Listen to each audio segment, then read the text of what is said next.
Hello everyone, welcome to golden GK21। तो friends finally मैंने आप लोगों से बोला था कि भाई आप लोगों के बीच में मास्टर वीडियो का सीरीज़ लेके आऊँगा जिसमें शॉर्ट नोट्स और साथ में बिहार दरोगा का PYQs है ना, और बिहार पुलिस कांस्टेबल का टॉपिक वाइज मैं करवाने वाला हूँ और क्वेश्चन यहीं से आना है। ध्यान से देखिएगा। और वन शॉर्ट वीडियो है, तो पहला जो सेक्शन है वो है इन्वायरमेंट, पर्यावरण से क्वेश्चन जो है लगभग 7 से 8 क्वेश्चन आता है आपके पेपर में, जाके देख लीजिएगा दरोगा वाला पेपर में। तो मैं यहाँ पे करवाने वाला हूँ, तो ध्यान से देखिएगा वीडियो। देखिए सभी लोग क्या करिए, टेलीग्राम जाके ज्वाइन कर लीजिए, वहाँ पे सारे सेक्शन का मैं PDF भी अपलोड करता देता हूँ ना।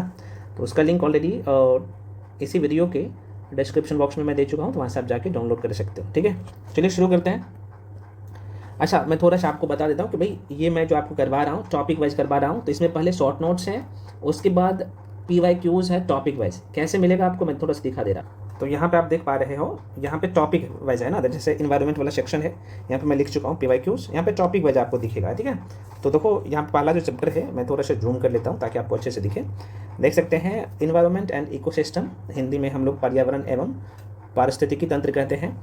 तो क्वेश्चन अभी जितने भी बिहार के एग्जाम में प्रश्न पूछा गया, बिहार दरोगा हो गया, बिहार पुलिस कांस्टेबल हो गया, बाकी अन्य एग्जाम भी इसमें बाकी अन्य एग्जाम का भी क्वेश्चन मैंने शामिल किया हूँ। तो ये सारे क्वेश्चन है ना, तो यहाँ पे आपको दिख पा रहा होगा। तो पहले हम लोग क्या करेंगे, PYQs करेंगे टॉपिक वाइज, है ना। देखो जैसे मैं दूसरा टॉपिक भी दिखा देता हूँ आप लोगों को। जैसे पहला टॉपिक तो वो था, दूसरा टॉपिक आप यहाँ पे देख पा रहे हो, जैव विविधता, बायोडाइवर्सिटी से प्रश्न जो है किस तरीके से पूछा गया है, आगे कैसे पूछा जाएगा, है ना, यहाँ पे आप देख पा रहे हो। अच्छा, कुछ लोग बोल रहे थे सर इसका एक्सप्लेनेशन भी रहेगा साथ में क्या? हाँ भाई, बिल्कुल रहता है, और बहुत ही उम्दा तरीके से डिज़ाइन किया गया, आप देख सकते हो, है ना। वो सारे पॉइंट्स कवर किया गया है इसका एक्सप्लेनेशन में। अब बहुत सारे फ्रेंड्स पूछते हैं कि सर बुकलेट कहाँ पे मिलेगा इसका, तो देखो भाई इसका बुकलेट आपको कंप्लीट पेड बैच में मिलता है, क्लास में आपको यूट्यूब पे फ्री में दे रहा हूँ। ठीक है, तो जो लोग ज्वाइन करना चाहते हो कर सकते हो, सारे इन्फॉर्मेशन टेलीग्राम पे है। इसके साथ में क्या है कि शॉर्ट नोट्स है, ये जरूरी होता है कम टाइम में मल्टीपल टाइम रिवीजन करना। तो देखो यहाँ पे शॉर्ट नोट्स भी दे दिया हूँ, और ये जो शॉर्ट नोट्स है 12 से 15 पेज का होता है। ठीक है, मतलब 7 से 8 पन्ना का, देख पा रहे हो, 7 से 8 पन्ना है मात्र, और मल्टीपल टाइम आप रिविजन कर सकते हो। तो आपने क्या किया, आपने शॉर्ट नोट्स रिविजन कर लिया, आपने PYQs लगा लिया, तो क्वेश्चन कहाँ से यार छूटेगा। और सबसे बड़ी बात है कि डिटेल एक्सप्लेनेशन के साथ, तो ये सारी चीज़ें आपको मिल रहा है। जल्दी से सभी लोग क्या करिए, ज्वाइन कर लीजिए टेलीग्राम को। चलिए हम लोग बढ़ते हैं क्वेश्चन पे, और 1 to 1 सारे क्वेश्चन को सॉल्व कराते हैं। तो पहला चैप्टर है आप लोगों का, आप यहाँ पे देख पा रहे हो, इन्वायरमेंट एंड इकोसिस्टम, है ना, जो कि इसके सारे क्वेश्चन हम लोग टॉपिक वाइज डिस्कस करने वाले हैं विद एक्सप्लेनेशन के साथ। दूसरा जो चैप्टर है आप लोग का, ये है जैव विविधता, बायोडाइवर्सिटी से प्रश्न पूछता है। अगला चैप्टर है पर्यावरण संरक्षण, वैश्विक प्रयास, इतना इंपॉर्टेंट है कि मत पूछिए। इन्वायरमेंटल कंजर्वेशन और ग्लोबल इफोर्ट से क्वेश्चन भर भर के आते हैं, तो सारे क्वेश्चन हम लोग करने वाले हैं। उसके बाद राष्ट्रीय उद्यान, आप सबको पता है कितना इंपॉर्टेंट है, और वन्यजीव अभ्यारण्य के सारे क्वेश्चंस, है ना, नेशनल पार्क, एंड जो है वाइल्ड लाइफ। देखो ये जो सेक्शन है ना बहुत महत्वपूर्ण है, यहाँ से प्रश्न पूछता है। उसके बाद पोल्यूशन के जितने भी क्वेश्चन है प्रदूषण का, उसे करने वाले हैं। ओजोन लेयर, ये सारे क्वेश्चन करने वाले हैं। उसके बाद हरित गृह प्रभाव और जलवायु परिवर्तन, ग्रीन हाउस इफेक्ट, और साथ में क्लाइमेट चेंज से प्रश्न जो आता है, सारे क्वेश्चंस। वन्य जीव संरक्षण एवं प्रबंधन, विद लाइफ कंजर्वेशन एंड जो है मैनेजमेंट, बहुत इंपॉर्टेंट है, इसके सारे क्वेश्चंस। नेचुरल एनर्जी के सारे क्वेश्चंस हम लोग करने वाले हैं, प्राकृतिक ऊर्जा। और लास्ट में जो है, ये लास्ट टॉपिक है, इसके बाहर क्वेश्चन नहीं जाता, मैं बार बार कह रहा हूँ, इसी टॉपिक से सारे क्वेश्चन आते हैं आपके पेपर में। पर्यावरण विविध, मतलब कि इन्वायरमेंट मिसलेनियस से जितने भी क्वेश्चन आते हैं सारे क्वेश्चन यहाँ से करने वाले हैं। तो पहला जो चैप्टर है आप लोगों का, मैं पुनः कर रहा हूँ, पहले हम लोग ऑब्जेक्टिव मतलब कि PYQs करेंगे, उसके बाद लास्ट में इसी नोट्स में मैं क्या किया हूँ, शॉर्ट नोट्स दे दिया हूँ ना, तो वहाँ से शॉर्ट नोट्स से रिवीजन कर लो, यहाँ से PYQs लगा लो, डिटेल एक्सप्लेनेशन के साथ सारी चीज़ें दे ही दिया हूँ। चलिए, तो पहला जो चैप्टर है आप लोग का पर्यावरण एवं जो है पारिस्थितिकी तंत्र, है ना, इन्वायरमेंट एंड जो है इकोसिस्टम। क्वेश्चन नंबर पहला है, क्वेश्चन कह रहा है कि निम्न में से कौन सा, ये है कृत्रिम पारिस्थितिकी तंत्र, मतलब कि इकोसिस्टम, है ना, है आपके ऑप्शन के हिसाब से। तो आपके ऑप्शन में क्या है भाई, वन है, तालाब है, घास का मैदान है, और धान का मैदान है। तो देखो यहाँ पे कृत्रिम इकोसिस्टम का मतलब ही होता है मानव द्वारा जो निर्मित होता है, आप सबको पता होना चाहिए। तो यहाँ पे ऑप्शन के हिसाब से साफ साफ दिख रहा हो कि धान का मैदान क्या है भाई, ये कृत्रिम इकोसिस्टम है, पारिस्थितिकी तंत्र है। अब यहाँ से क्वेश्चन पूछता है कि सबसे पहले इकोसिस्टम शब्द का प्रयोग किसने किया था। तो मैं यहाँ पे मेंशन कर देता हूँ, एक व्यक्ति का नाम ध्यान रखना, और इसका नाम है AG, है ना, AG टांसले इसका नाम है भाई, यहाँ पे लिख ही देता हूँ, टांसले इसका नाम है। और इन्होंने कब किया था, तो 1935 ईस्वी में सर्वप्रथम इकोसिस्टम शब्द का प्रयोग किया था। यहाँ से क्वेश्चन और बन सकता है कि आप बता दो कि ये जो मानव निर्मित इकोसिस्टम है, मतलब कि पारिस्थितिकी तंत्र है, इसमें क्या क्या आता है और क्या नहीं आता है ना। तो देखो भाई, ये जो आप देख पा रहे हो, वन हो गया, तालाब हो गया, घास का मैदान हो गया, ये सब क्या है, तो ये प्राकृतिक इकोसिस्टम है, लेकिन मतलब कि नेचुरल इकोसिस्टम है ये। लेकिन कृत्रिम की मैं बात कर रहा हूँ, मानव निर्मित की मैं बात कर लो, तो इसमें क्या क्या आता है, तो यहाँ से ऑप्शन में कौन कौन सा पॉइंट्स देगा ध्यान रखना। जैसे आप लोग का बांध हो गया है ना, हम लोग बांध बना के क्या करते हैं, पानी को रोकते हैं, ये क्या है, तो कृत्रिम जो है मानव निर्मित ये इकोसिस्टम है। आपका उद्यान पार्क जो हो गया, दूसरे नंबर पे ध्यान रखना, आप लोग का उद्यान पार्क जो हो गया ये भी है। उसके बाद यहाँ से प्रश्न पूछता है, जैसे चिड़ियाघर हो गया, है ना, यहाँ पे लोग गलती करते हैं, तो चिड़ियाघर भी क्या है भाई, तो ये क्या है, तो आप कहेंगे सर यह भी कृत्रिम जो है इकोसिस्टम है, पारिस्थितिकी तंत्र है। चौथा यहाँ पे ध्यान रख लीजिएगा, धान का मैदान, मछली का घर, तो ये सब क्या है, सब का सब कृत्रिम मतलब कि मानव निर्मित जो है पारिस्थितिकी तंत्र है, इकोसिस्टम है। बस इतना ध्यान रखना, काम हो जाएगा।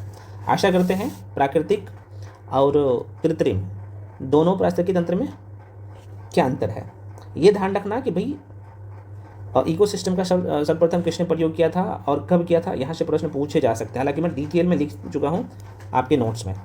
अगला प्रश्न है, क्वेश्चन कह रहा है कि इकोसिस्टम का जो है कौन सा घटक प्राकृतिक को क्या करता है, तो ये साफ बनाए रखने का कार्य करता है। वेरी वेरी इंपॉर्टेंट क्वेश्चन है, तो यह भी ध्यान रखिएगा। तो बिल्कुल जो लोग आंसर टिक कर रहे हो, अब घटक बिल्कुल सही है, ठीक है।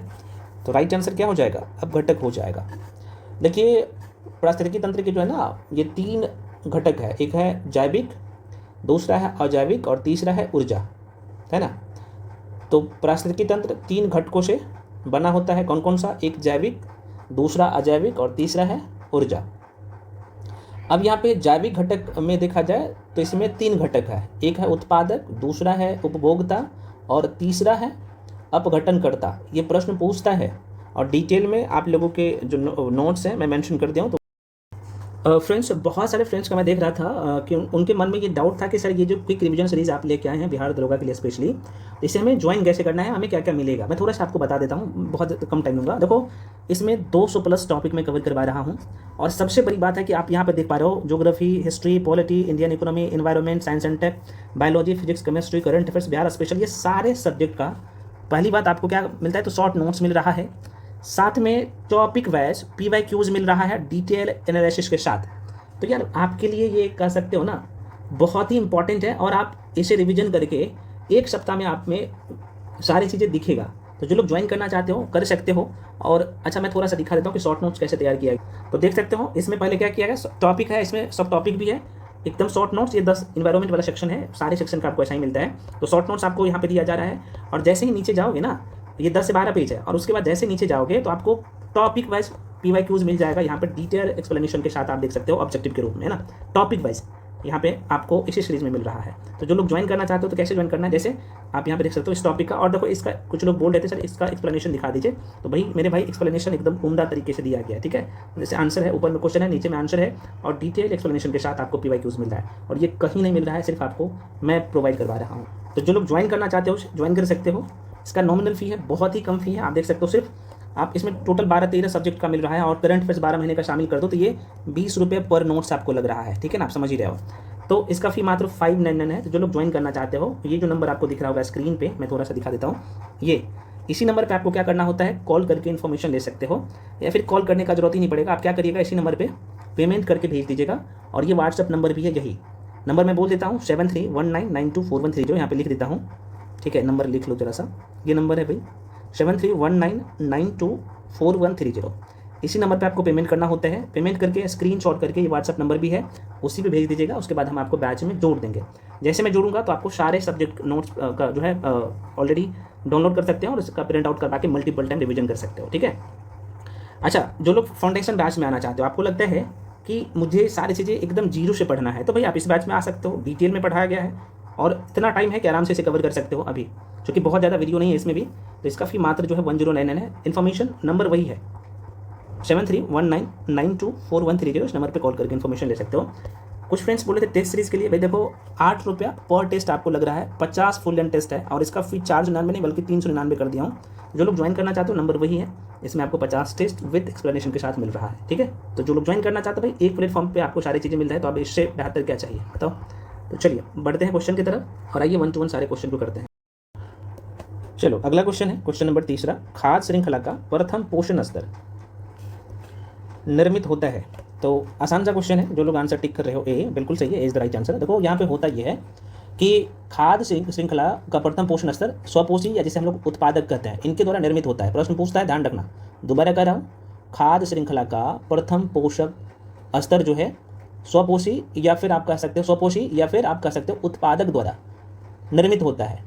तो एक खाद्य श्रृंखला यह दर्शाती है कि कैसे ऊर्जा सूर्य से उत्पादकों तक, किससे, सूर्य से उत्पादकों तक और उत्पादकों से उपभोक्ता तक जो है, और उपभोक्ता से कहाँ तक, तो कवक तक क्या करता है, ये जाता है। प्रश्न पूछता है, तो यहाँ से प्रश्न एक और पूछता है कि अपघटनकर्ता तक एक पोषण स्तर से दूसरे पोषण स्तर तक कैसे जाता है, तो इसी क्वेश्चन को घुमा के पूछ देगा। तो यहाँ से ध्यान रखना, ये उत्पादक द्वारा हो जाएगा, है ना। तो ये मल्टीपल टाइम रिवीजन कर लेना। मैं पुनः कह रहा हूँ कि इसका जो कंप्लीट नोट्स है मैं दे चुका हूँ आप लोगों को।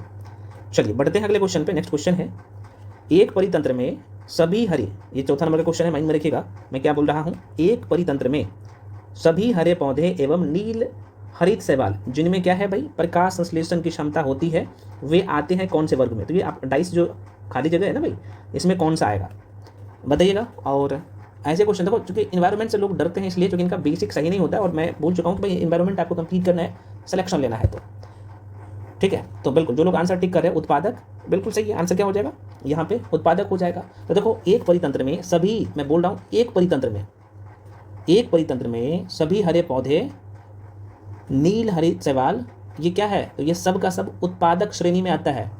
उत्पादक श्रेणी में कौन आएगा, तो हरे पौधे आएगा, और नील हरी शैवाल या नीले हरे जो है शैवाल, ये सब क्या किस में आता है, तो उत्पादक श्रेणी में आता है। और जो इस श्रेणी में आएगा तो जाहिर सी बात है प्रकाश संश्लेषण द्वारा अपना भोजन बनाते हैं। तो प्रश्न पूछता है घुमा फिरा के, है ना, तो उत्पादक जो होते हैं तो वो अपना भोजन प्रकाश संश्लेषण द्वारा बनाता है। मैं बार बार कह रहा हूँ, ध्यान रखिएगा, ठीक है। तो जो लोग उत्पादक आंसर टिक किए हो बिल्कुल सही है, इसका जो आंसर हो जाएगा ये ए हो जाएगा, ठीक है, कोई दिक्कत नहीं है, मैं इसका एक्सप्लेनेशन दे चुका हूँ और ये भी प्रश्न पूछा गया है, यहाँ पे आप देख पा रहे हो। अगला क्वेश्चन है आपके सामने, निम्नलिखित में से कौन सा एक जो है, अब एक शब्द आपको दिखेगा, क्या पूछ दिया फिर से, एक प्राकृतिक परितंत्र नहीं है, प्राकृतिक परितंत्र नहीं है। तो वन तो है, अभी मैंने आपको दिखाया था, वन है, क्या है भाई, देखो नदी भी है ना, नेचुरल परितंत्र इकोसिस्टम ये भी है, रेगिस्तान भी नेचुरल है, लेकिन बगीचा मानव निर्मित है, कृत्रिम है, मानव द्वारा लगाया जाता है, आपने पढ़ा होगा, अभी मैंने पढ़ाया हूँ अभी। तो आंसर क्या होगा, D is the right answer, है ना। जो लोग डी आंसर टिक कर रहे हो वो बिल्कुल सही है। अब यहाँ पे आपके मन में क्वेश्चन आएगा कि भाई परितंत्र क्या होता है, थोड़ा सा समझ लीजिए, मैं मोटा मोटी तौर पे बता देता हूँ। देखो इकोसिस्टम की मैं बात कर लूँ, परितंत्र दो प्रकार के होते हैं, है ना, एक प्राकृतिक और एक कृत्रिम। तो प्राकृतिक क्या होगा, तो जाहिर सी बात है उसमें मानव का हस्तक्षेप नहीं होता है, जैसे आप लोग का नदी हो गया, तालाब की मैं बात कर लूँ, है ना, यहाँ पे मैं बात कर लूँ तो घास की मैदान की, तो ये सब मानव निर्मित नहीं होता है, ये प्राकृतिक रूप से, जैसे जंगल हो गया, आप सबको पता हो गया, वन हो गया, ये सब क्या है, तो ये प्राकृतिक परितंत्र है। कृत्रिम कौन सा होता है परितंत्र, तो आप कहेंगे सर ये मानव निर्मित हो गया। अभी मैं कुछ देर पहले बताया था ना, जैसे अगर पानी को रोकना है, नदी के पानी को रोकना है तो हम लोग बांध बना के रोकते हैं, तो चूंकि मानव द्वारा निर्मित है तो ये कृत्रिम हो गया, ठीक है। जैसे मैंने आपको बोला कि जैसे मछली का घर हुआ, है ना, आप देखेंगे तो चिड़िया घर हुआ, ये सब क्या है, तो ये कृत्रिम है, मतलब कि मानव निर्मित है, ठीक है। बगीचा हो गया, ये सब का सब क्या है, तो मानव निर्मित है, या फिर आप कह सकते हो कि कृत्रिम परितंत्र है। तो गलती मत करिएगा, आसान सा क्वेश्चन रहता है, बस आपको सोचना है और माइंड पे चीज़ों को रखना है, ठीक है। चलो अगला क्वेश्चन आपके सामने है, क्वेश्चन नंबर 6 कहता है, बताओ कितने लोग बताओगे कि एक परितंत्र में अपघटन की क्रिया को नियमित करने वाले कारक कौन सा है। अपघटन में बोल रहा हूँ, अपघटन, हाँ बिल्कुल, जो लोग आंसर डी टिक कर रहे हो ये सभी हो जाएगा। देखो भाई यहाँ पे क्या है, आपका ताप हो गया, मृदा में नमी हो गया, है ना, और ये अपघटन की प्रकृति, ये सभी का सभी क्या करता है, तो ये एक परितंत्र में अपघटन की क्रिया को नियमित करने वाले कारक है ना। तो आंसर क्या होगा, डी हो जाएगा, D is the right answer. चलो नेक्स्ट प्रश्न है आपके सामने कि निम्नलिखित में कौन सा एक प्राथमिक उपभोक्ता है। देखो भाई डिटेल में मैं पढ़ा चुका हूँ आपको फाउंडेशन बैच में, और ये क्वेश्चन गलत नहीं होना चाहिए। प्राथमिक उपभोक्ता कौन सा होता है और कौन कौन से जीव इसमें आता है, बताओ कितने लोग बता सकते हो। क्वेश्चन नंबर 7, हाँ जो लोग आंसर ए टिक कर रहे हो बिल्कुल। बकरी क्या है भाई, बकरी, ये बकरी है, अभी मैं समझाऊंगा आपको। तो बकरी इसका राइट आंसर हो जाएगा। बकरी जो है ये प्राथमिक उपभोक्ता है। अब आपके मन में क्वेश्चन आएगा कि भाई प्राथमिक उपभोक्ता होता क्या है। तो भाई सीधे तौर पे ये समझ लीजिए कि जो जीव पेड़ पौधे ना खाते हैं, है ना, सीधे तौर पे समझिए कि भाई प्राथमिक उपभोक्ता वे जीव होते हैं जो पौधा या पौधे के हिस्से को खाते हैं। ये क्या है, प्राथमिक उपभोक्ता। अब कहिएगा इसमें बकरी आ गया, खरगोश आ गया, है ना, ये सब का सब क्या है, गाय भी ध्यान रखिएगा प्राथमिक उपभोक्ता है। प्रश्न पूछता है क्योंकि बकरी घास खाती है, तो ऑलरेडी बकरी जो है ना आपके ऑप्शन में बकरी दिया गया है, तो बकरी प्राथमिक उपभोक्ता है। द्वितीय उपभोक्ता कौन होगा भाई, तो जो प्राथमिक उपभोक्ता को खाता हो। तो प्राथमिक उपभोक्ता में कौन आया, जैसे जो घास खाते हैं, तो आप कहिएगा बकरी हो गया, गाय हो गया, खरगोश हो गया, तो वो क्या है, प्राथमिक उपभोक्ता है। तो अब जैसे ऑप्शन में देता है सांप क्या है, तो ये सांप ऑलरेडी जो है ना मेढक को खाता है, और मेढक क्या खाता है, तो आप कहेंगे सर मेढक घास भी खाते हैं, है ना, और कीड़ा उड़ा को भी खाते हैं, तो कीड़ा जाहिर सी बात है घास उसको खाता है। प्रश्न पूछता है यहाँ पे घुमा फिरा के, तो गलती मत करिए। तो सांप जो है ना द्वितीय उपभोक्ता है, तो जो प्राथमिक उपभोक्ता को खाता हो वो द्वितीय उपभोक्ता हो गया, ठीक है। तो ध्यान रखिएगा प्रश्न। अब अच्छा यहाँ पे तृतीय उपभोक्ता भी पूछ लेता है कि इनमें से कौन जो है तृतीय उपभोक्ता के श्रेणी में आता है, तो जाहिर सी बात है जो द्वितीय उपभोक्ता को खाता हो, है ना। अब जैसे उल्लू हो गया, तो उल्लू आप देखेंगे तो वो सांप को भी खाता है, ऑप्शन में वही ऑप्शन भी देता है, तो उल्लू क्या हो गया, तो उल्लू ऑलरेडी आप सबको मैं बता दूँ तृतीय उपभोक्ता है ना। तो ऐसे घुमा फिरा के प्रश्न पूछता है। मैं पुनः कर रहा हूँ, उसका डिटेल एक्सप्लेनेशन आपके ऑलरेडी बुकलेट में दे चुका हूँ। इसका राइट आंसर क्या होगा भाई, जो कि प्राथमिक उपभोक्ता पूछा था, तो आंसर क्या होगा, बिल्कुल ए हो जाएगा, ए इज द राइट आंसर। चलो भाई अगला क्वेश्चन है भाई। क्वेश्चन कहता है कि पारिस्थितिकी तंत्र इकोसिस्टम में किसका, तो देखो यहाँ पे ऊर्जा का प्राथमिक स्रोत क्या है। इकोसिस्टम में ऊर्जा का प्राथमिक स्रोत क्या है भाई, कितने लोग बता सकते हो। हाँ ये आंख बंद करके आंसर टिक करना, सूर्य का प्रकाश, है ना। क्योंकि इकोसिस्टम में ऊर्जा का जो प्राथमिक स्रोत है वो सूर्य है। क्योंकि मैंने आपको जो ग्रह पढ़ाया था ज्योग्राफी में, मैंने आपको बोला था कि आप सबको पता है कि बटन में 8 ग्रह है, तो ग्रह के पास अपना जो है ऊर्जा और प्रकाश नहीं होता है, वो किससे प्राप्त करता है, तो सूर्य से प्राप्त करता है। और पृथ्वी क्या है भाई, एक ग्रह है, तो अपना जो प्रकाश है वो सूर्य से प्रकाश करेगा। प्रश्न पूछता है घुमा फिरा के, मैं बार बार कह रहा हूँ ऐसे क्वेश्चन आते हैं पेपर में, हालांकि आसान है। तो इकोसिस्टम में ऊर्जा का प्राथमिक जो स्रोत है क्या होगा भाई, सूर्य होगा, है ना, ध्यान रखिएगा। आंसर यहाँ पे मैं टिक कर दे रहा हूँ, आंसर ए हो जाएगा आप लोग का, ए इज द राइट आंसर। चलिए ये क्वेश्चन सभी लोग बनाइए। क्वेश्चन कह रहा है कि साइनोबैक्टीरिया एक परितंत्र में महत्वपूर्ण भूमिका अदा करते हैं क्योंकि वे, क्या होता है भाई बता दो। बिल्कुल जो लोग टिक कर रहे हो कि वायुमंडलीय नाइट्रोजन को स्थिरीकरण करते हैं, ये बिल्कुल सही सुन रहे हो, वही करता है। तो आंसर क्या होगा भाई, इसका B is the right answer, ठीक है ना। तो जो लोग यहाँ पे बी टिक किए हो बिल्कुल सही टिक किए हो आंसर। क्योंकि देखो जीवाणु जो है ना हरित लवक रहित एक कोशिकीय या बहुकोशिकीय सूक्ष्म जीव होता है। अच्छा इसका खोज कब किया था, यहाँ पे मैं डेट मेंशन कर देता हूँ, तो ध्यान रखिएगा। यह जो है 1600, ठीक है ना, 1676 ईस्वी में एंटोनी वॉन लेवेनहुक ने इसका खोज किया था। प्रश्न पूछता है, और इसी कारण देखा जाए तो लेवेनहुक को 1829 में, अच्छा एक क्वेश्चन यहाँ से और बनता है कि जीवाणु विज्ञान का पिता किसे कहा जाता है, तो लेवेनहुक को कहा जाता है। और एहरेनबर्ग का नाम आपने जरूर सुना होगा, इन्होंने 1829 ईस्वी में इन्हें जीवाणु नाम दिया। तो जीवाणु नाम किसने दिया, जीवाणु का खोज किसने किया, ये दोनों क्वेश्चन घुमा फिरा के पूछता है, तो ध्यान रखना, है ना। चलिए बढ़ते हैं अगले क्वेश्चन पे। अगला क्वेश्चन आपके सामने क्वेश्चन नंबर है 10वां, और क्वेश्चन कह रहा है कि एक परितंत्र में अपघटक कौन होते हैं। तो जाहिर सी बात है अपघटक कौन होगा, कवक और जीवाणु हो जाएगा, है ना। क्योंकि एक परितंत्र में अपघटकों को मृतपोषी, मैं एक शब्द बोल रहा हूँ, मृतपोषी भी कहते हैं। यह अधिकतर बैक्टीरिया मतलब कि जीवाणु और कवक होते हैं जो पौधे तथा जंतुओं के मृत शरीर के अवशेषों का क्या करता है, भक्षण करता है, खाता है, और उसे सरल कार्बनिक अथवा अकार्बनिक पदार्थों में अपघटित कर देते हैं। पोषक तत्वों के चक्रण में इनकी महत्वपूर्ण भूमिका भी होती है। तो ऐसे प्रश्न घुमा के पूछता है मेरे भाई, ध्यान रखना। तो आंसर क्या होगा इसका? आंसर हो जाएगा सी। चलो अगला क्वेश्चन आपके सामने है। एक परितंत्र में किस्टोन जाति का तात्पर्य क्या है? देखो यहाँ पे किस्टोन आप देख रहे हो, ये किस्टोन ही है, गलत मत करिएगा। इसका तात्पर्य क्या है? देखो, एक जाति जो समुदाय में निम्न प्रचुरता में रहते हो परंतु समुदाय संरचना और कार्य में बड़ा प्रभाव लाती हो, उसे किस्टोन जाति कहा जाता है ना। तो मुझे पता है आप कुछ लोग यहाँ पे नए शब्द सुने होंगे क्योंकि आप इन्वायरमेंट पढ़ते नहीं हो, गलती मत करिएगा। ये क्वेश्चन पूछा गया, आप देख सकते हो, पुलिस अवर निरीक्षक एग्जाम में 2018 में सेकंड शिफ्ट में प्रश्न पूछा गया प्री एग्जाम में, है ना। और ऐसे क्वेश्चन आ जाता है तो आप लोग बोलते हैं सर ये क्वेश्चन कहाँ से एग्जाम में आ गया, हम तो पढ़े ही नहीं है। तो बाबू क्वेश्चन देखो कहाँ से पूछा गया है, तो आपको सारे टॉपिक को अच्छे से कवर करना है। इसलिए मैं बोल रहा हूँ कि PYQs अच्छे से कर लो ना यार, काम हो जाएगा। और जो शॉर्ट नोट्स देना है उसे मल्टीपल टाइम रिविजन कर लो। मॉक टेस्ट डेली लगो, आपको सिलेक्शन चाहिए तो इसका आंसर क्या हो जाएगा? सी हो जाएगा, है ना। देखो भाई यहाँ पे आंसर क्या होगा, ये सी टिक जो लोग किए हो यही इसका आंसर हो जाएगा, है ना। चलो अगला प्रश्न है, ऊर्जा का स्तूप जिसे हम लोग पिरामिड कहते हैं। तो ऊर्जा का पिरामिड होता है, एनर्जी का जो पिरामिड होता है, आप कह सकते हो ऊर्जा का पिरामिड होता है, कैसा होता है ये पूछ रहा है। तो हमेशा सीधा होता है। देखो इकोसिस्टम में देखा जाए ना, पारिस्थितिकी तंत्र में ऊर्जा का, एनर्जी का जो पिरामिड होता है हमेशा सीधा बनता है। क्योंकि ये सीधा इसलिए बनता है क्योंकि उत्पादकों से प्रत्येक उपभोक्ता स्तर पर जो है ऊर्जा की कुछ मात्रा धीरे धीरे कम होती है या फिर धीरे धीरे कम होती जाती है, इसलिए ये हमेशा सीधा होता है, माइंड में रखिएगा। तो जो लोग आंसर बी टिक किए हो बिल्कुल सही है, B is the right answer. चलो अगला प्रश्न है आपके सामने। क्वेश्चन कहता है कि कौन खाद्य श्रृंखला का निर्माण करता है? अब देखो खाद्य श्रृंखला का निर्माण कौन करेगा, है ना। तो थोड़ा सा दिमाग लगाओगे तो ये क्वेश्चन आपसे बन जाएगा, है ना। हाँ देखो, घास हो गया, घास को कौन खाता है? तो हिरन खाता है। हिरन को कौन खाता है? तो शेर खाता है। साफ साफ नजर आ रहा होगा आपको। अब यहीं पे कुछ लोग क्या करेंगे, पहले शेर को डाल देंगे, उनके मन में होगा भाई कि शेर हिरन को खाएगा, हिरन घास को खाएगा। लेकिन एक शब्द आपसे बोला कि कौन खाद्य श्रृंखला है।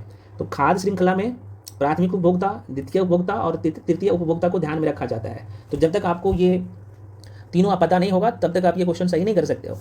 तो इसका जो आंसर होगा ना भाई, इसका आंसर हो जाएगा सी इज द राइट आंसर। घास को कौन खाएगा? तो हिरन खाएगा। हिरन को कौन खाएगा? तो शेर खाएगा। तो यही है खाद्य श्रृंखला का निर्माण करता है। मैं डिटेल में इसके बारे में बता चुका हूँ, है ना। जैसे घास हो गया, बकरी हो गया, मनुष्य हो गया, ऐसे भी ऑप्शन देता है। तो घास, इसमें देखो घास को बकरी खाएगा, बकरी को मनुष्य खाता है। तो घास की मैं बात कर लूँ तो ये उत्पादक है, और प्राथमिक इसमें उपभोक्ता कौन हो गया? तो बकरी हो गया जो कि घास को खाता है। और मैंने बोला जो प्राथमिक उपभोक्ता को खाता है वो द्वितीय उपभोक्ता हुआ, है ना। यहीं से तो क्वेश्चन पूछता है, गलती मत करिएगा। हालांकि आंसर इसका जो है सी हो जाएगा, क्योंकि एक ही क्वेश्चन पे इतना टाइम दूंगा तो बड़ी लंबा चला। देखो ये क्वेश्चन ऑलरेडी पूछा गया है मेरे भाई, उत्पाद अवर निरीक्षक एग्जाम में, जो already SI exam 2000 excise SI का जो एग्जाम हुआ था 2019 में, ये प्रश्न पूछा गया। मैं बार बार कहूँ, डिटेल एक्सप्लेनेशन आपको दे चुका हूँ। आपके जो PDF दिया हूँ, ये बुकलेट दिया हूँ, उसमें सब कुछ मेंशन है डिटेल में, सारी चीज़ें, ठीक है। तो उसे जाके कर लेना एक बार। कंजूसी करोगे फिर आपको यही क्वेश्चन एग्जाम से बाहर निकलवा देगा, तो गलती मत करना। चलो अगला क्वेश्चन है आपके सामने। क्वेश्चन करें कि निम्नलिखित में से कौन जो है दिशात्मक खाद्य श्रृंखला का प्रतिनिधित्व करता है। अब यहाँ पे बहुत सारे लोगों को समझ में नहीं आएगा सर ये दिशात्मक क्या होता है। तो देखो ऐसे क्वेश्चन आप ना जब एग्जाम में क्वेश्चन को सॉल्व करोगे ना तभी बना पाओगे, है ना। तो बिल्कुल यह इसका जो आंसर हो जाएगा, चूँकि ये घास होगा, हिरन होगा, शेर होगा, साफ साफ दिख रहा होगा। देखो घास की मैं बात करूँ ना, तो घास खाद्य श्रृंखला का प्राथमिक स्रोत होती है। हिरन शाकाहारी होते हैं जो घास खाता है, इसलिए प्राथमिक स्रोत से हिरन तक ऊर्जा प्रवाहित होती है। और मांसाहारी, आप सबको पता है कि शेर मांसाहारी है। देखो शाकाहारी, मांसाहारी और सर्वाहारी, ये तीनों चीज़ें मैं आपको साइंस वाला सेक्शन में NCERT पढ़ाया था, वहाँ पे बता दिया था। ये सारी चीज़ें एक दूसरे से लिंक है। तो इसका आंसर क्या होगा? घास। यहाँ पे आंसर मैं टिक कर दे रहा हूँ भाई, नहीं तो मैं आंसर टिक करना ही भूल जाता हूँ। देखो घास, हिरन और शेर हो जाएगा इसका राइट आंसर, ध्यान रखिएगा, है ना। क्योंकि एक खाद्य श्रृंखला ऊर्जा के प्रवाह का एक रैखिक जाल है और खाद्य श्रृंखला का प्रत्येक स्तर एक विविध पोषण स्तर का प्रतिनिधित्व करता है, ये भी ध्यान रखना। चलो भाई नेक्स्ट क्वेश्चन आपके सामने। क्वेश्चन है कि इकोसिस्टम के दो संघटक होते हैं जो है, देखो ये क्वेश्चन रिपीट हो गया है, तो बिल्कुल जीव और मतलब कि जीव और अजीब होगा, है ना। अब यहाँ पे एक शब्द, जैसे अजीब शब्द देखेगा तो लोग परेशान हो जाएंगे भाई ये क्या है। तो मेरे भाई जीव जगत आप सबको पता है, इसमें सारे जीव जंतु आते हैं। जैसे आपका पेड़ पौधा हो गया, छोटे छोटे बैक्टीरिया हो गया, कवक हो गया, ये सब जीव जगत में आते हैं, इन्हें जीव जगत कह सकते हैं। इसमें प्रजनन होगा, वृद्धि होगा, है ना। इसे भोजन की आवश्यकता होती है, देखो ऐसे तो जीव जगत को हम लोग 3 वर्गों में बांट के पढ़ते हैं, उत्पादक, उपभोक्ता, अपघटक या फिर वियोजक जिसे कहते हैं। अजैविक, और यहाँ पे एक शब्द आपने देखा कौन सा, अजीव, जिसे हम लोग अजैविक घटक कहते हैं। तो अजैविक घटक में कौन आता है, यहाँ पे जो अजीब देख रहे हैं, अजीब जिसे अजैविक घटक कहते हैं ना, वो है। तो इनमें रासायनिक पदार्थ या फिर आप बोल सकते हो कि मृत पदार्थ हो, जैसे आप लोग का मृदा हो गया। अजैविक घटक क्या कौन कौन सा हुआ, तो जैविक घटक में ऐसे बोल सकते हो भाई जिसमें जान हो, ऐसे ध्यान रखना। अजैविक घटक में जिसमें जान ना हो, है ना। जैसे अजैविक घटक में, अजीब में क्या हो जाएगा, मृदा हो गया, मतलब मिट्टी, मृदा मतलब मिट्टी, जल हो गया, वायु हो गया, प्रकाश ऊर्जा हो गया, कार्बन हो गया, नाइट्रोजन हुआ। ये सब क्या है, इसमें भाई सांस नहीं ले सकते हो, है ना, ये इसमें पोषण की आवश्यकता नहीं होती है। ये अजैविक घटक है, ये अजीब कह सकते हो। तो क्वेश्चन तो पूछा था कि परितंत्र के 2 संघटक होते हैं, तो परितंत्र में 2 ही संघटक है, एक तो अजैविक घटक, दूसरा जैविक घटक। तो जैविक घटक में मैं बार बार कह रहा हूँ, जीव जगत में क्या होगा, तो आप कहेंगे जिसमें जान होगा, ध्यान रखना, बस सिंपल सी बात है, जिसमें प्रजनन करने की क्षमता होगी, है ना। अजैविक घटक में क्या होगा, इसमें प्रजनन की क्षमता नहीं होती है। एग्जाम्पल के तौर पे ध्यान रखना, मृदा, जल, वायु, प्रकाश ऊर्जा, कार्बन हो गया, नाइट्रोजन हो गया, जितने भी गैसेज है वो सब का सब अजैविक घटक में आता है। बस इतना ध्यान रखना। देखो भौतिक परिवर्तन और रासायनिक परिवर्तन मैंने पढ़ाया था केमिस्ट्री वाली क्लास में, तो वो भी देखो एक दूसरे से लिंक है सब। चलो यार बहुत ज़्यादा टाइम ले लेता हूँ। अगला क्वेश्चन है आपके सामने, निम्नलिखित में से क्या एक कृत्रिम पारिस्थितिकी तंत्र का उदाहरण है, बताओ। तो जो लोग आंसर टिक कर रहे हो, फसल का खेत बिल्कुल सही है। देखो निम्नलिखित में से क्या एक कृत्रिम इकोसिस्टम का उदाहरण है, पारिस्थितिकी तंत्र का उदाहरण है, तो आंसर क्या होगा, डी होगा। देखो फसल क्षेत्रों को जो है कृत्रिम, मैं बोला हूँ एक शब्द बोला हो कृत्रिम, और कृत्रिम पारिस्थितिकी तंत्र के रूप में जाना जाता है फसल क्षेत्रों को, क्योंकि फसल मानव निर्मित होता है, आपको पता होना चाहिए, मानव द्वारा लगाया जाता है। साफ साफ दिख रहा है आपके ऑप्शन में, क्योंकि यह मानव द्वारा प्रतिबंधित क्षेत्र होता है, या फिर क्षेत्र नहीं कहूँगा, प्रतिबंधित एरिया होता है, जितने में मानव फसल लगाएगा उतने में होगा। तो ध्यान रखना, हमें बताने की जरूरत नहीं है इसमें कौन कौन सा आएगा। तो ऑप्शन में बाकी था, दूसरा क्या है, झील है, वन है, तालाब है, ये सब क्या है, सबका सब जाहिर सी बात है भाई नेचुरल, मतलब कि आप कह सकते हो प्राकृतिक परितंत्र है, और ये कृत्रिम परितंत्र का उदाहरण पूछा था। तो कृत्रिम का मतलब होता है कि मानव निर्मित, तो आंसर क्या होगा भाई, डी होगा। और ये क्वेश्चन 2020 में देखो दरोगा के एग्जाम में, प्री एग्जाम में पूछा है। अगला क्वेश्चन है, ऐसी समशिष्ट पारस्परिक क्रिया जिसमें एक जाति को लाभ होता हो और दूसरी जाति को न तो लाभ होता हो और न हानि, उसे क्या कहते हैं। देखो कितना अच्छा क्वेश्चन है। तो जैसी बात है, जो लोग आंसर टिक कर रहे हो, सहभोजिता हम लोग इसे कहते हैं। तो चूँकि सहभोजिता अलग अलग जाति के 2 जीवों में ऐसा आपसी सहजीवी होता है जिसमें एक जाति को दूसरी जाति से लाभ हो, लेकिन दूसरी जाति को पहली जाति से कोई लाभ न हो और ना कोई हानि हो। देखो ऐसे प्रश्न पूछता है, जैसे एग्जाम्पल के तौर पे शार्क के साथ अक्सर रेमोरा मछली जो होता है ना, ये यात्रा करती है, वे शार्क द्वारा शिकार किए गए जीवों को छोटे टुकड़े, उनके जो छोटे छोटे टुकड़े थे वो खाती है, और इससे रेमोरा मछली का नाम है, तो रेमोरा मछलियों को जो है तो लाभ होता है, लेकिन शार्क का इससे कोई लाभ नहीं होता है, ना कोई हानि होता है। तो इस तरीके से प्रश्न पूछता है। तो सहभोजिता का ध्यान देखो, नाम से ही पता चल रहा होगा सहभोजिता, है ना। तो आंसर क्या होगा भाई, डी।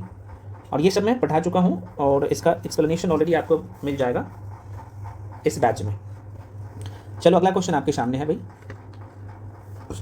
क्वेश्चन है कि एक खास श्रृंखला में निम्नलिखित में सर्वाधिक संख्या किसकी होती है। देखो ना आ गया, तो भाई सर्वाधिक संख्या किसका होगा, प्राथमिक उपभोक्ता का, नाम से पता चल रहा होगा। तो आंसर यहाँ पे देख लो, ऑप्शन बी में है, तो बी इसका राइट आंसर हो जाएगा।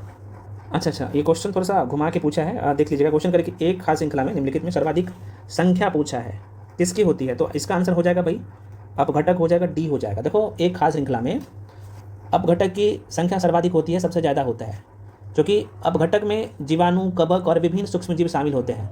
ये प्रश्न पूछता है, तो ध्यान रखिएगा, यहाँ से क्वेश्चन पूछ देता है, तो इसका आंसर हो जाएगा डी।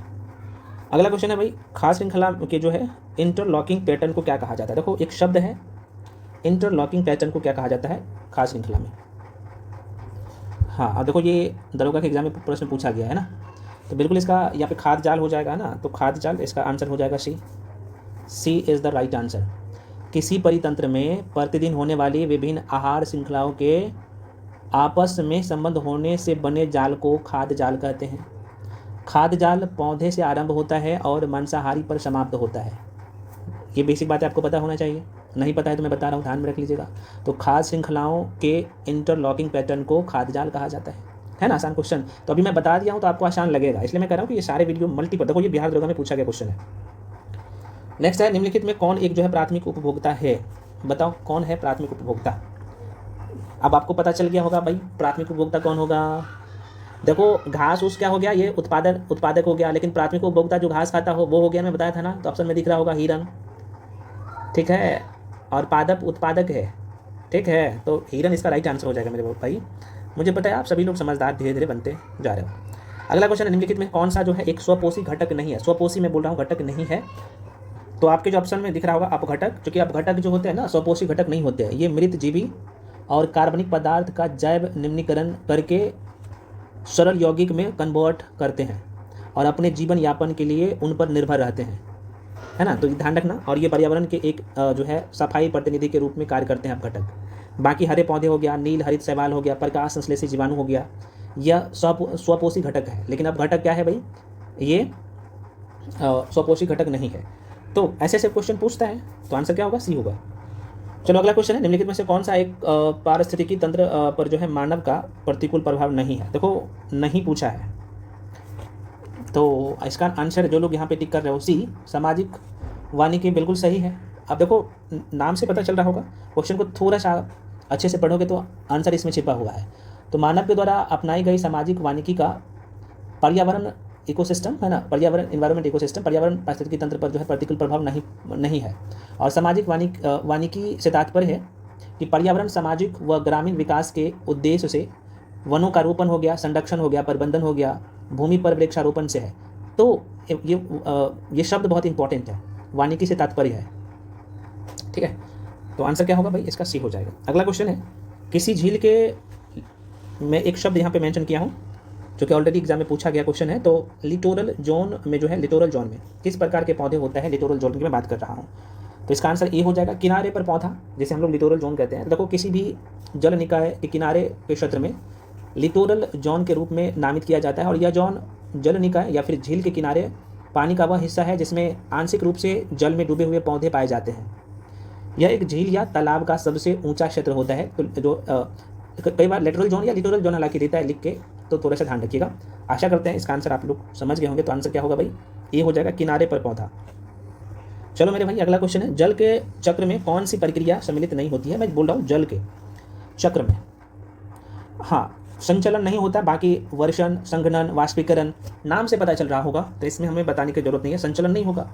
अगला क्वेश्चन है, निम्न जंतुओं में कौन सा जंतु एक परितंत्र में एक समय में एक से अधिक पोषण स्तर में जो है प्रवेश कर सकता है? तो 25 का जो आंसर हो जाएगा ये गोरैया हो जाएगा। बाकी शेर, मेंढक, बकरी ये नहीं होगा, तो आंसर क्या होगा? गोरैया। अगला क्वेश्चन, निम्नलिखित में से कौन सी खाद्य श्रृंखला सही है? देखो खाद्य श्रृंखला, अब पहले क्या होगा मुझे पता है, सभी लोग आप जवाब देंगे सही से। क्वेश्चन सभी का सभी पूछा गया क्वेश्चन है, हाँ बिल्कुल। यहाँ पे पादप, टिंडा और पक्षी ये सही हो जाएगा भाई, सही आपसे बोला था। तो क्या हो रहा है मेरे भाई? ये ए हो जाएगा, ए इज द राइट आंसर, ठीक है। चलो अगला, उत्पादक यहाँ पे अगला क्वेश्चन देख लीजिएगा। ये उत्पादक और खाने के क्रम में क्या कहते हैं? देखो उत्पादक और खाने के क्रम को क्या कहते हैं? बताओ। खाद्य श्रृंखला कहेंगे भाई, साफ साफ आपको दिख रहा होगा। तो बिल्कुल जो लोग आंसर टिक कर रहे हो, खाद्य श्रृंखला।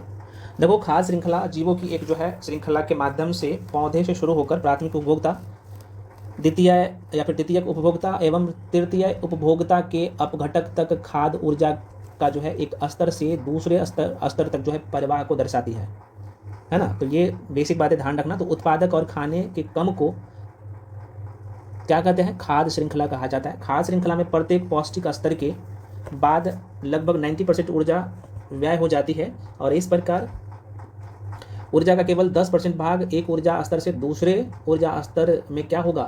कन्वर्ट होता है, स्थानांतरित किया जाता है, ठीक है मेरे भाई। तो ऐसे ऐसे प्रश्न पूछता है पेपर में। आंसर इसका क्या होगा? ए हो जाएगा, खाद्य श्रृंखला हो जाएगा। चलो अगला क्वेश्चन है, निम्नलिखित में से कौन सा प्राकृतिक पर्यावरण का घटक, ये बोला है घटक नहीं है, शब्द को पकड़िए। देखो कौन सा नहीं होगा, है ना, 28 का। तो 28 है मेरे भाई, तो इसका आंसर हो जाएगा भाई यहाँ पे बांध हो जाएगा, है ना, यहाँ पे हो जाएगा बांध। बाकी हवा, वन, जल क्या है? तो प्राकृतिक पर्यावरण का घटक, दोबारा कह रहा हूँ, प्राकृतिक पर्यावरण का घटक हवा हो गया, है ना। प्राकृतिक पर्यावरण मैंने बोला है ना, वो अभी आपको, हवा, वन, जल ये सब क्या है? प्राकृतिक पर्यावरण हो गया। और लेकिन वही बांध हो गया, ये कृत्रिम हो गया, मानव द्वारा निर्मित है। तो साफ साफ दिख रहा होगा ऑप्शन में।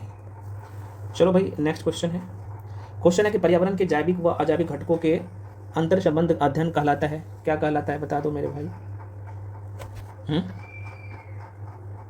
बिल्कुल इकोसिस्टम पारिस्थितिकी तंत्र कहते हैं, है ना, इकोसिस्टम, बिल्कुल आंसर ये हो जाएगा। आगे बढ़ जाते हैं।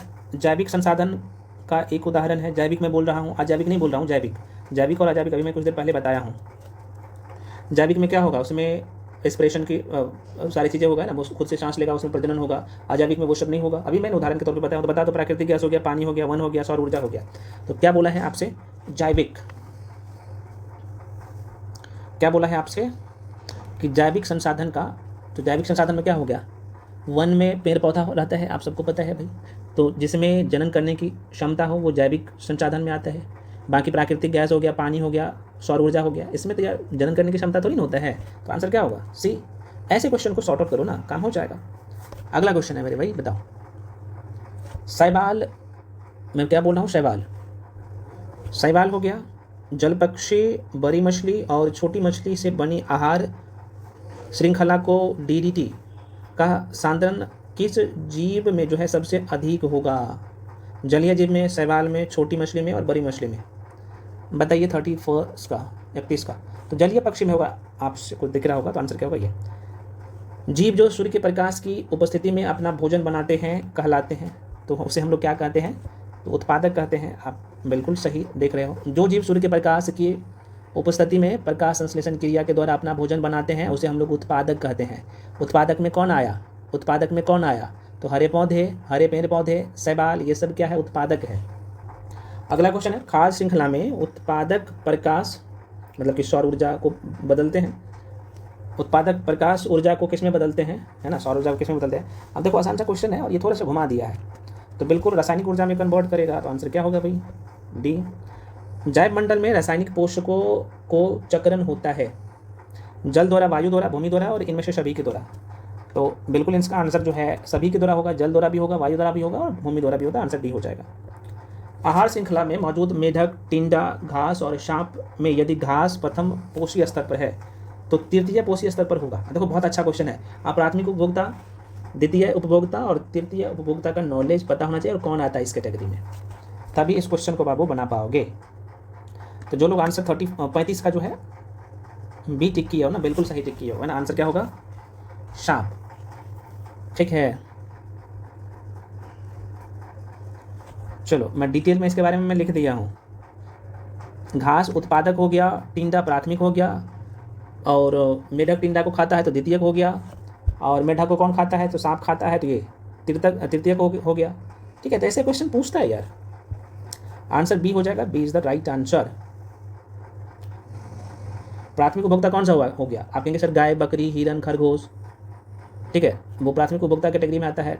टिंडा ये भी आता है, तो आपके ऑप्शन में टिंडा है, टिंडा नहीं है, कोई दिक्कत नहीं है। चलो बढ़ते हैं आगे।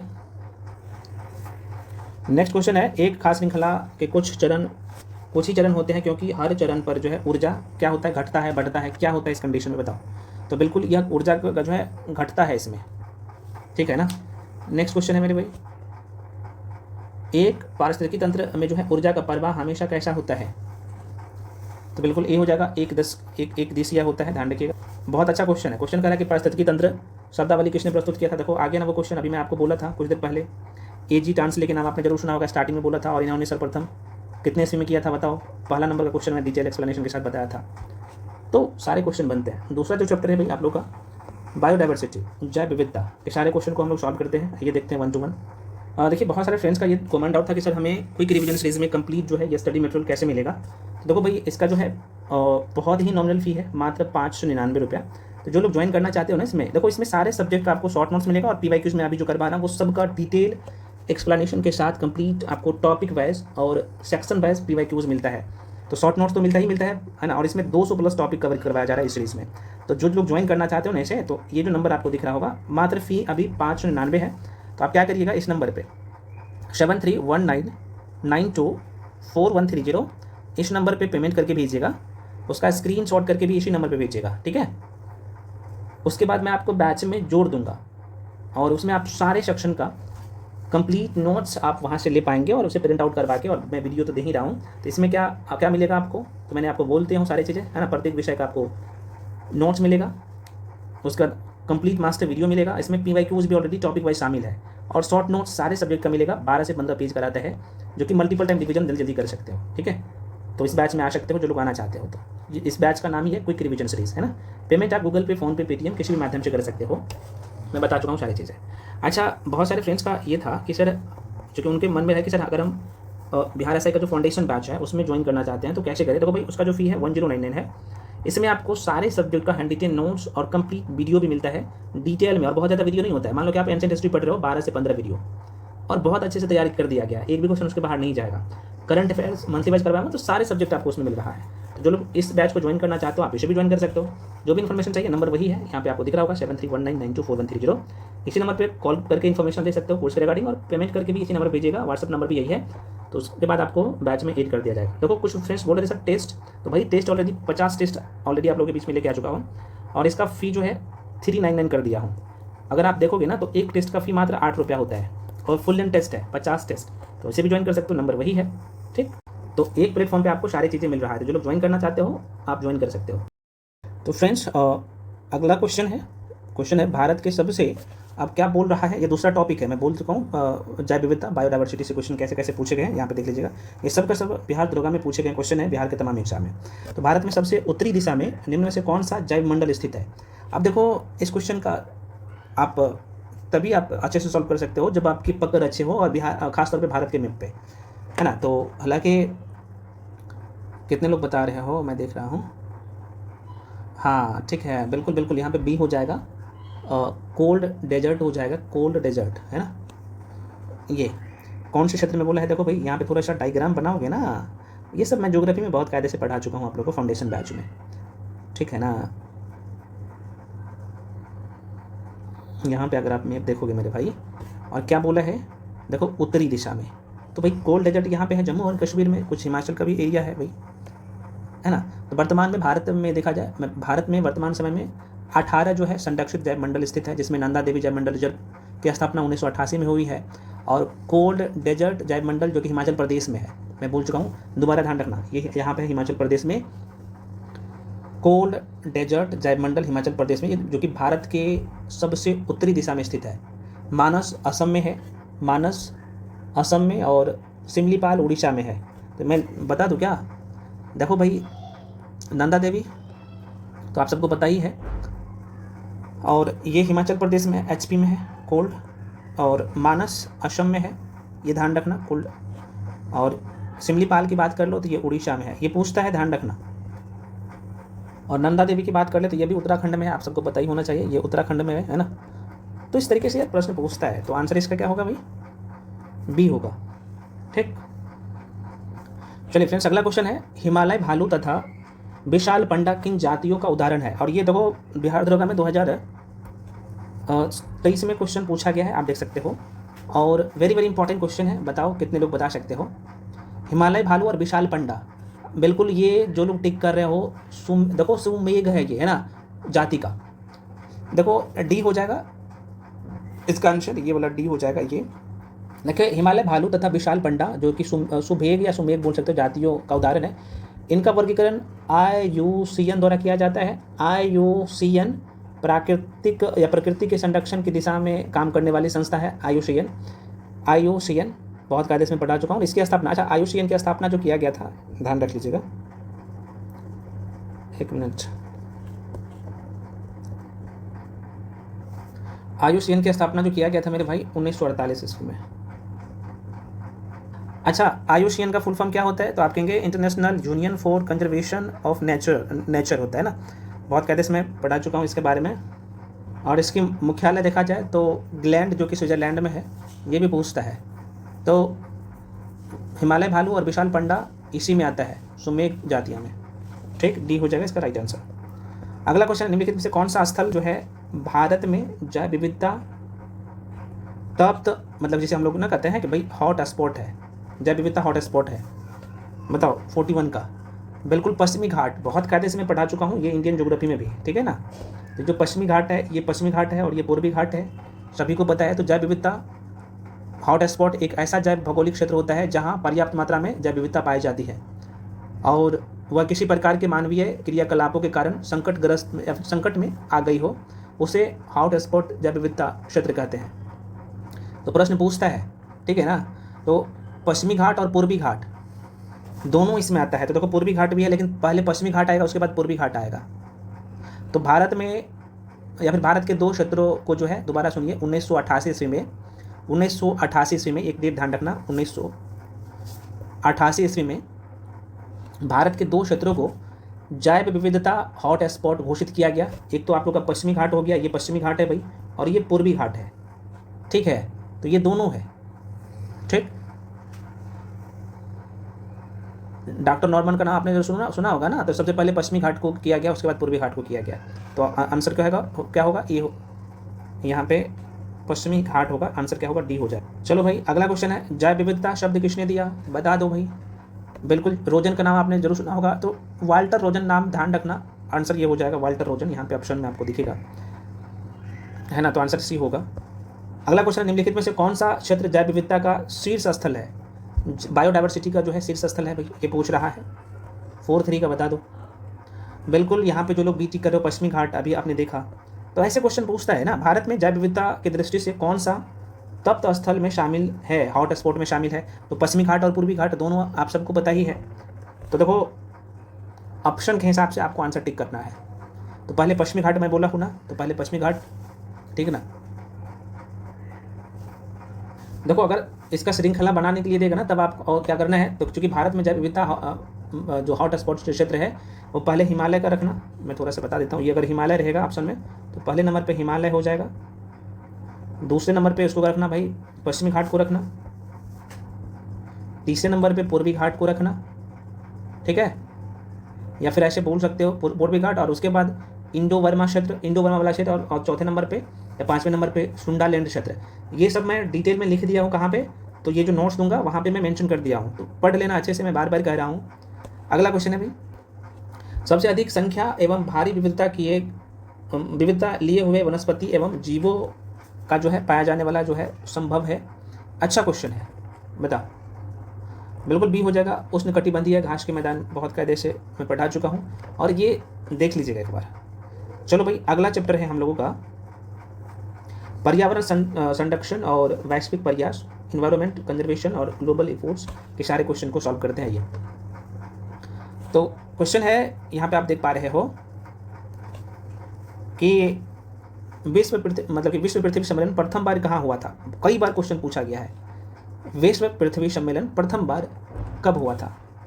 ऑप्शन है आपके सामने, देख सॉरी कहाँ हुआ था ये पूछा है, हालांकि मैं डेट भी बता दूंगा और कब हुआ था ये भी बता दूंगा। पहले आप बताओ, तो जो लोग आंसर रियो टिक कर रहे हो, बिल्कुल सही टिक कर रहे हो, यही आंसर हो जाएगा। तो प्रथम बार यहीं पे हुआ था। देखो विश्व पृथ्वी सम्मेलन प्रथम बार जो है 3 से 14 जून 1992, ये डेट ध्यान रखना, 1992 ईस्वी में रियो डी जेनेरियो, ये ब्राजील में है। कहाँ पे है भाई, तो ये ब्राजील में है, रियो डी जेनेरियो ब्राजील में आयोजित किया गया था। और इस सम्मेलन में 100 से अधिक देशों के प्रतिनिधियों ने भाग लिया था। इंपॉर्टेंट है, पूछे जाते हैं। तो रियो सम्मेलन का नाम से भी इसे जाना जाता है, कई बार प्रश्न पूछा गया यहाँ से। इस सम्मेलन का मुख्य उद्देश्य है भविष्य की पर्यावरण संबंधी चिंताओं पर चर्चा करना, और जो भी समस्या है उस समस्या को दूर करना, इसका मुख्य उद्देश्य है। चलो भाई अगला क्वेश्चन है, मृदा अपरदन को रोका जा सकता है कौन से माध्यम से। अब देखो आसान सा क्वेश्चन है, क्योंकि ऑप्शन ऐसे दिया गया है, लोग गलती कर देते हैं, तो भाई आपको नहीं गलती करना है। मृदा अपरदन को रोका जा सकता है तो वन रोपण के द्वारा किया जा सकता है, आसान सा क्वेश्चन है ना।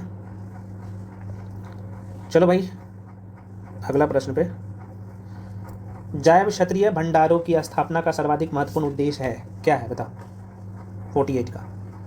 तो बिल्कुल जो लोग सी टिक कर रहे हो, वन उत्पादन का अनुकूलतम प्रयोग है ना, तो आंसर क्या होगा, डी।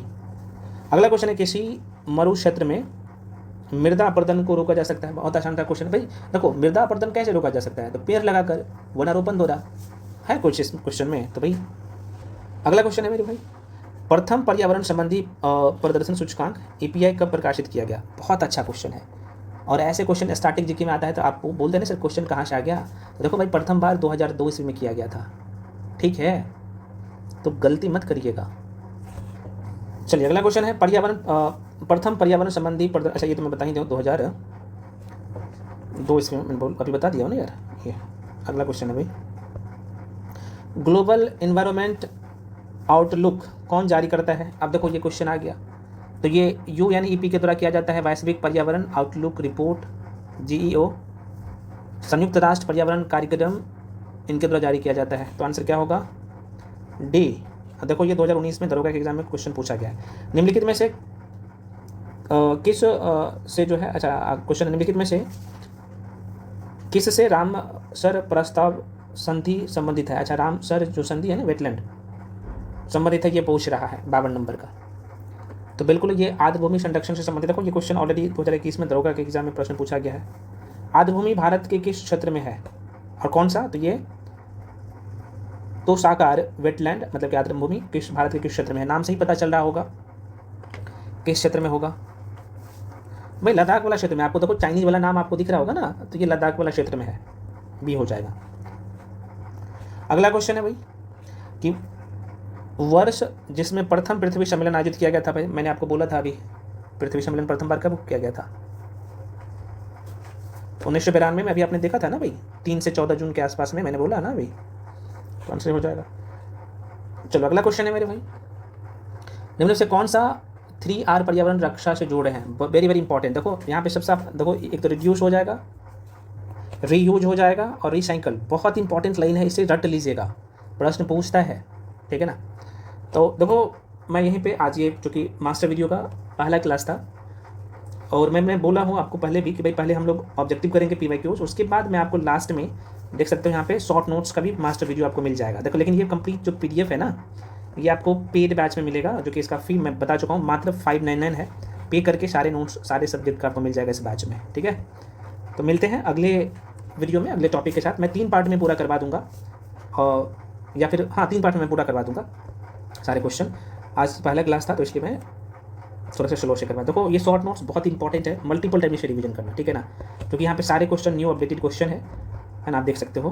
तो इस तरीके से डिज़ाइन किया गया है। मिलते हैं फ्रेंड्स अगले टॉपिक के साथ, तब तक के लिए जय हिंद।